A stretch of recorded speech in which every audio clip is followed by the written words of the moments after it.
স্বাগত Asian news আপডেটে আপনাদের সাথে আছি আমি মুক্তা ইসলাম।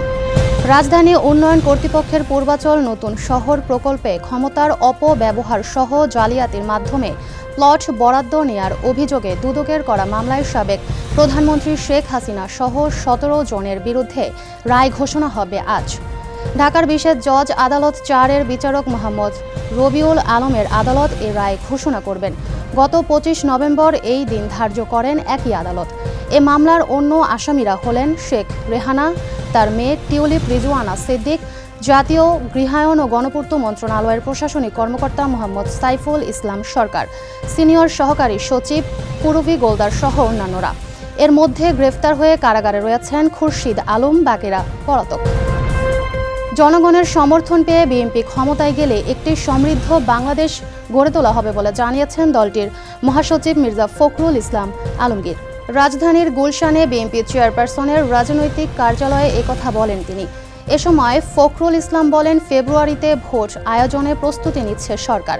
এর আগে বিএনপিতে যোগ দেন সাবেক অর্থমন্ত্রী শাহ এম.এস. কিবরিয়ার ছেলে রেজা কিবরিয়া। দলটির মহাসচিব মির্জা ফখরুল ইসলাম আলমগীরের হাতে ফুল দিয়ে আনুষ্ঠানিকভাবে বিএনপিতে যোগ হন তিনি। বিএনপি ৩১ দফার আলোকে রেজা কিবরিয়া বাংলাদেশ গঠনে ভূমিকা রাখবে বলেও উল্লেখ করেন মির্জা ফখরুল। দেশের সরকারি প্রাথমিক ও মাধ্যমিক বিদ্যালয়ের পরীক্ষার্থীরা কর্মবিরতি পালন করছেন। এতে আজ থেকে শুরু হতে যাওয়া প্রাথমিকের বার্ষিক পরীক্ষা স্থগিত হয়েছে। একই সঙ্গে মাধ্যমিক স্তরের চলমান বার্ষিক পরীক্ষা এবং মাধ্যমিকের নির্বাচনী পরীক্ষা না নেওয়ার ঘোষণা দিয়েছেন সরকারি মাধ্যমিক স্কুলের শিক্ষকরা। ২ স্তরের শিক্ষকদের পৃথকভাবে ৩ দফা ও ৪ দফা দাবি নিয়ে টানা কর্মবিরতির ফলে সারা দেশে পরীক্ষার সূচি ভেঙে পড়েছে। দীর্ঘমেয়াদী এই অচল অবস্থা শিক্ষা পঞ্জিকে নতুন করে বিপর্যস্ত করে তুলছে। এ অবস্থায় সবচেয়ে বেশি ক্ষতিগ্রস্ত হচ্ছে শিক্ষার্থীরা, যারা সারা বছর প্রস্তুতি নিয়ে শেষ পর্যন্ত এসে পরীক্ষা নিয়ে অনিশ্চয়তায় পড়েছে। একদিকে শিক্ষকরা বলছেন, দীর্ঘদিন ধরে বেতন গ্রেড, পদোন্নতি, কর্মপরিবেশ সহ নানা দাবি সরকারি পর্যায়ে উপেক্ষিত হচ্ছে। এসব দাবি না মানায় তারা কর্মবিরতিতে যেতে বাধ্য হচ্ছেন। শুরু হয়েছে মহান বিজয়ের মাস ডিসেম্বর। বাংলাদেশের সুদীর্ঘ রাজনৈতিক ইতিহাসের শ্রেষ্ঠ ঘটনা হলো ১৯৭১ সালের মহান মুক্তিযুদ্ধ, যাদের আত্মত্যাগের মধ্য দিয়ে মহান মুক্তিযুদ্ধে বাংলাদেশের বিজয় অর্জন হয়েছে। বিজয়ীদের মাসে যেসব লাখো শহীদদের প্রতি গভীর শ্রদ্ধা জানাবে বাঙালিরা।